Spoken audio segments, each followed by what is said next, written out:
Que viene vamos a entrevistar a Gustavo Perednik, quien fue amigo en vida de Alberto Nisman y escribió una novela sobre la vida del fiscal. Ya volvemos.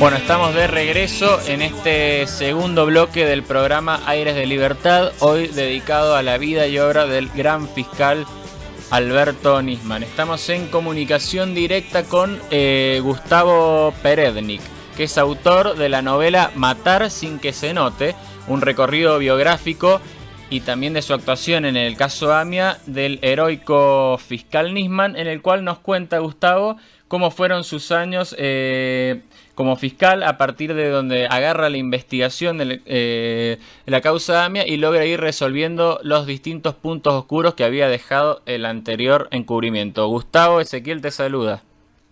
Hola Ezequiel, ¿cómo estás? Bien, bien, muy bien. Bueno, Gustavo, vos has sido una persona cercana al fiscal Nisman, fuiste su amigo, te entrevistaste varias veces con él, viajaste a Israel y escribiste sobre él. Quería empezar preguntándote antes de por el Nisman fiscal, por el Nisman persona. ¿Qué nos podés decir de esa persona que vos retrataste de una manera fantástica en su libro, como un apasionado por su trabajo y por la causa AMIA?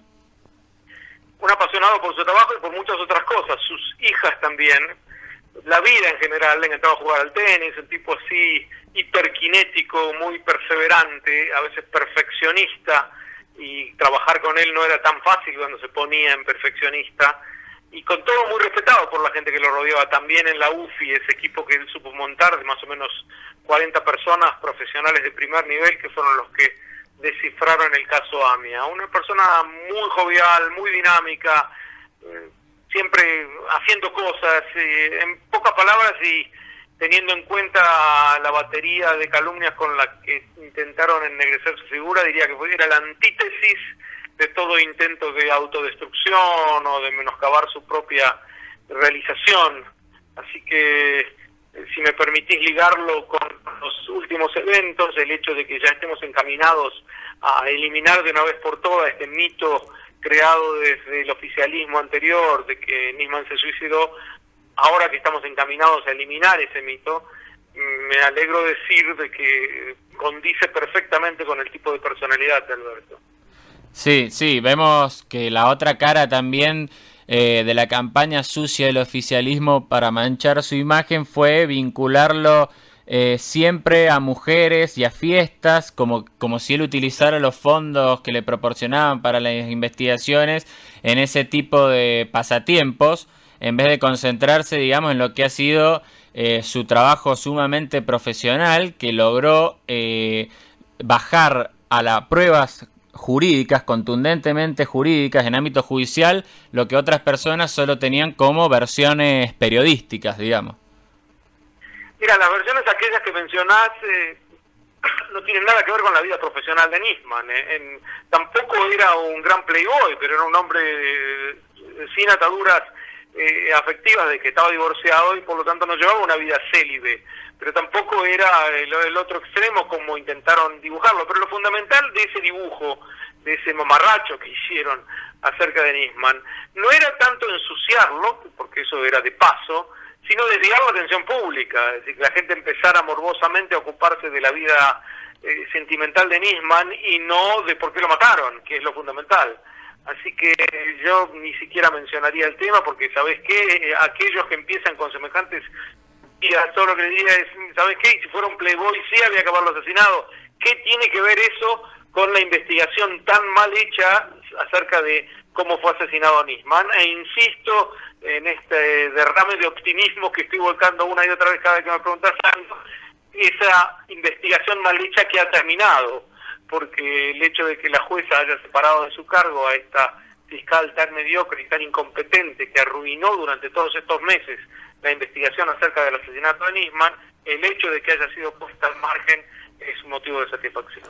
Sí, Bien, antes de meternos de lleno a estos últimos temas que mencionás, quería citar para la audiencia un artículo que vos escribiste a principios de este año, creo que horas o un par de días antes de que Alberto apareciera muerto en su departamento en Le Parc, que se llamaba La Trilogía Nisman, en el cual vos mencionás las tres patas principales de la gran obra de Nisman, investigando primero la causa AMIA, ¿no? Dando con los responsables.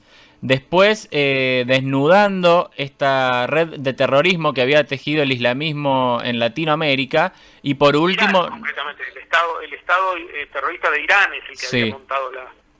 Y por último, bueno, la denuncia que detrás del memorándum de entendimiento se escondía, digamos, estos pactos espurios con la dictadura iraní. Por eso, tomando como base este artículo que vos escribiste, te quería preguntar primero por el trabajo de Nisman sobre la causa AMIA, que fue él quien la direccionó hacia el Estado de Irán, cuando en otros tiempos habíamos estado concentrados en conexiones locales o en pistas sirias, digamos, que no eran el fondo de la cuestión. ¿Qué nos podés explicar vos que has investigado tanto este tema sobre esto? Así es, empezaría por el tema del artículo. Como bien decís, el artículo lo escribí días antes de su asesinato, en base de lo que él me mandó. Él me mandó aquello que iba a presentar en el Congreso, en tres versiones: la versión completa, un resumen y un resumen más sintético aún.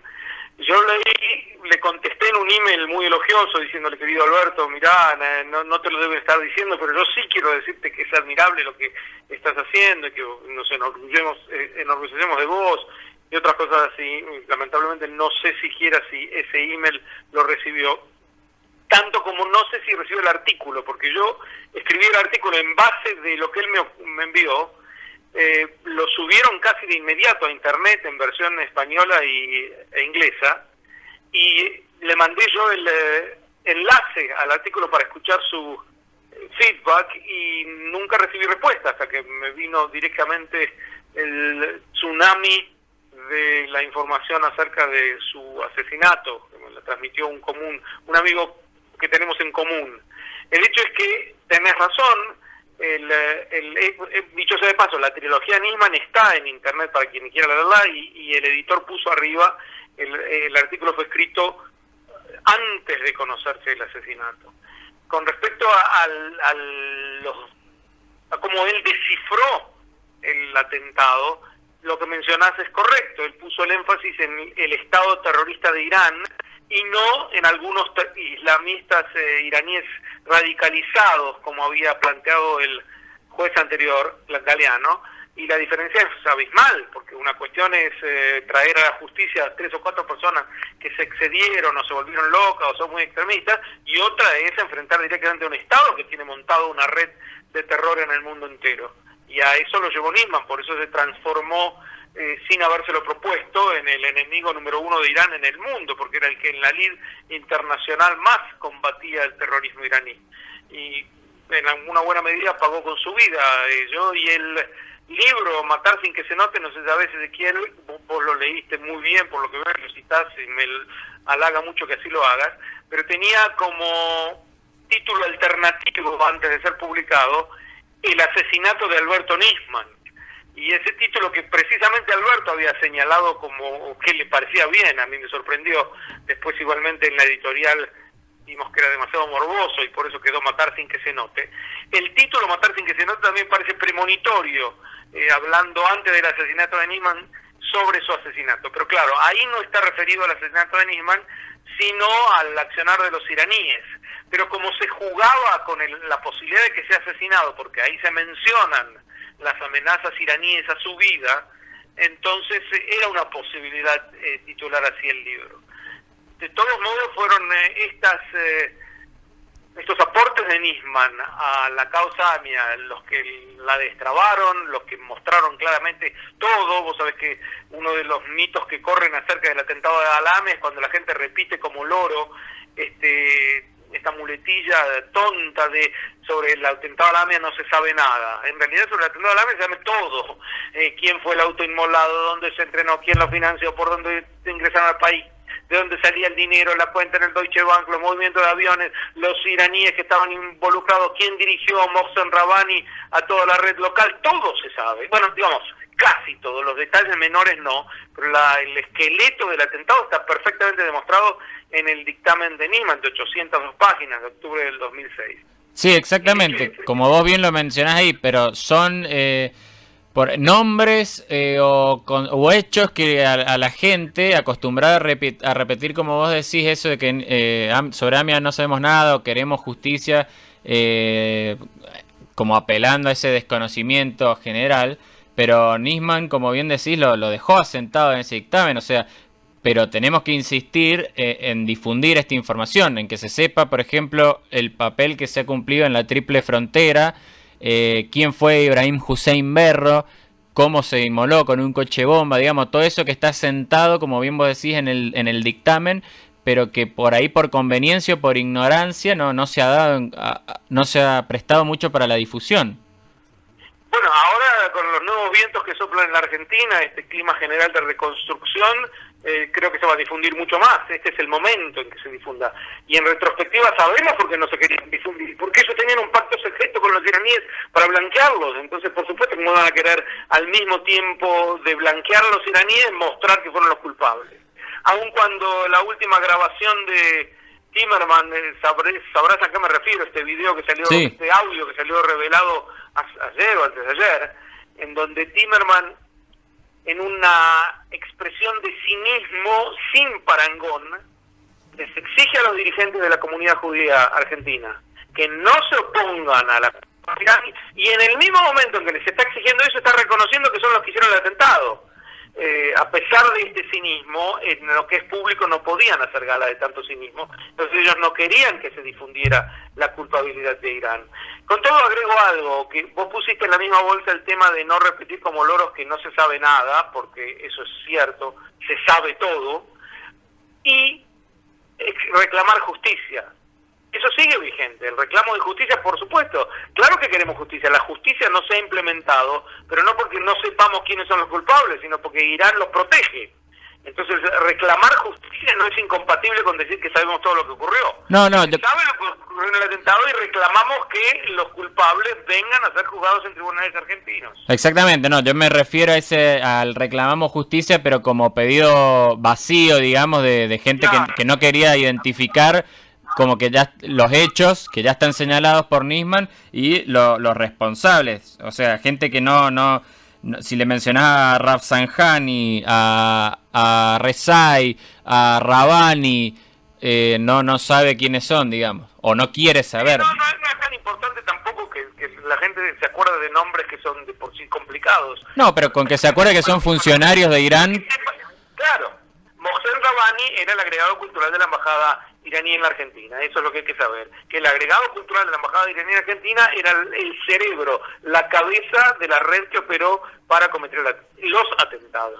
Nisman demostró claramente el de la AMIA, pero se puede inferir de estas demostraciones por muchos elementos paralelos de que también el de la embajada 2 años previos fue perpetrado por la misma gente. Bien. Pasando a la segunda pata de tu artículo, basado en la obra de Nisman, que es esta red de terrorismo iraní en Latinoamérica. ¿Qué papel ha cumplido el chavismo en Venezuela para que esta red, que estas células dormidas vengan, se instalen en este continente y proliferen? Bueno, yo diría el chavismo desde Venezuela, que fue el portal al terrorismo iraní en toda Latinoamérica. Ellos, en nombre de la revolución, primero llevan la pobreza más extrema a su país, el desabastecimiento más total, digamos, todo lo que trae la inflación, la violencia. Sin ninguna duda, Venezuela es una sociedad en decadencia desde que el chavismo se ha apoderado de ella, pero además ha sido el que trajo el terrorismo iraní a Latinoamérica, y en nombre de la revolución se hacen cómplices del régimen más retrógrado que hay, del régimen que flagela, que decapita, que apedrea a mujeres, entre comillas, desviadas. Este régimen medieval es aquel que los, entre comillas, progres presentan como su gran aliado hacia la revolución, y eso es una consecuencia del chavismo en Latinoamérica. Y el kirchnerismo fue de alguna manera, forma moderada del chavismo. Bien. Y yendo entonces a la última faceta del artículo, que trata sobre la denuncia contra la Presidente y sus principales ministros por este acuerdo de entendimiento con Irán. Vos lo has llamado el memorracho de entendimiento. Sí, es una palabra, me parece, bastante ilustrativa de lo que estamos hablando, de esto que se firmó el 27 de enero del 2013 entre la Argentina e Irán, que era un memorracho porque en él la Argentina se comprometía a entregarle al agresor toda la documentación de cómo llegó a descubrir quiénes son los perpetradores, para que el perpetrador, es decir, el terrorista homicida, él pueda aprobar o reprobar los métodos, enterarse de qué iraníes colaboraron con la investigación. Imagínate el destino, lo que les tenía de parada a esta gente. Ese memorracho era incumplible, pero lo que Nisman descubrió en la tercera etapa, que le costó la vida en su investigación contra la presidenta y su trupe, fue que el memorracho, creíamos, así nos lo habían presentado, en el comienzo de una etapa de investigación. Que no era de investigación estaba clarísimo, pero además no era el comienzo de nada, era el final. Era la consumación de un pacto secreto que Argentina había firmado con Irán 2 años antes, por el cual la Argentina se comprometía a proceder a exculpar a Irán de su culpa, para presentarlo a Irán como inocente. Y de las facetas más peligrosas que traía ese acuerdo era que había que crear una versión alternativa de qué había ocurrido en la Argentina. Si no lo hicieron los iraníes los atentados, había que buscar a otro que hubiera cometido los atentados. Y ahí las cosas se ponían más peligrosas todavía, porque iban a acusar a factores que eran inocentes del mismo.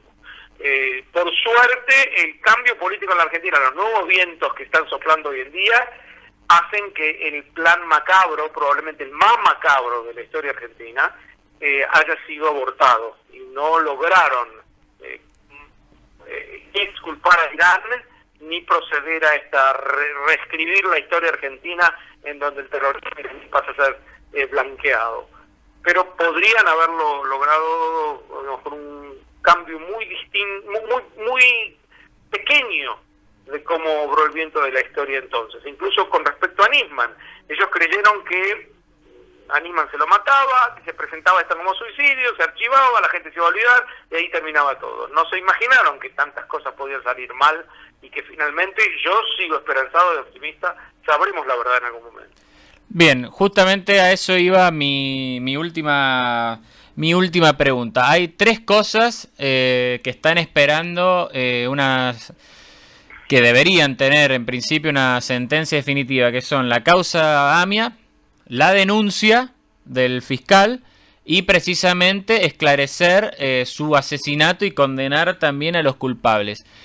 Obviamente el asesinato de Nisman significa la pérdida de una figura que había dedicado su vida, todo su tiempo a la causa, por eso es un golpe enorme y muchos cayeron en la desesperanza de pensar que a partir de ese entonces ya nunca íbamos a saber la verdad, o nunca íbamos a llegar hasta el final, digamos, de todos los caminos que estaban abiertos. Pero ahora, como bien decís, con este nuevo gobierno y ya con el desplazamiento de la inútil fiscal Fein, soplan vientos nuevos.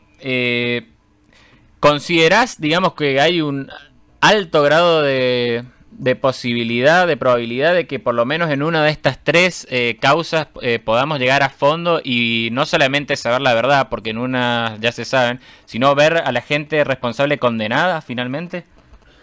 En el caso AMIA, ver condenado a los iraníes me resulta muy difícil pensar si no hay un cambio de gobierno allí, porque mientras este régimen terrorista siga gobernando, imponiendo su orden terrorista en el mundo, no va a entregar a los...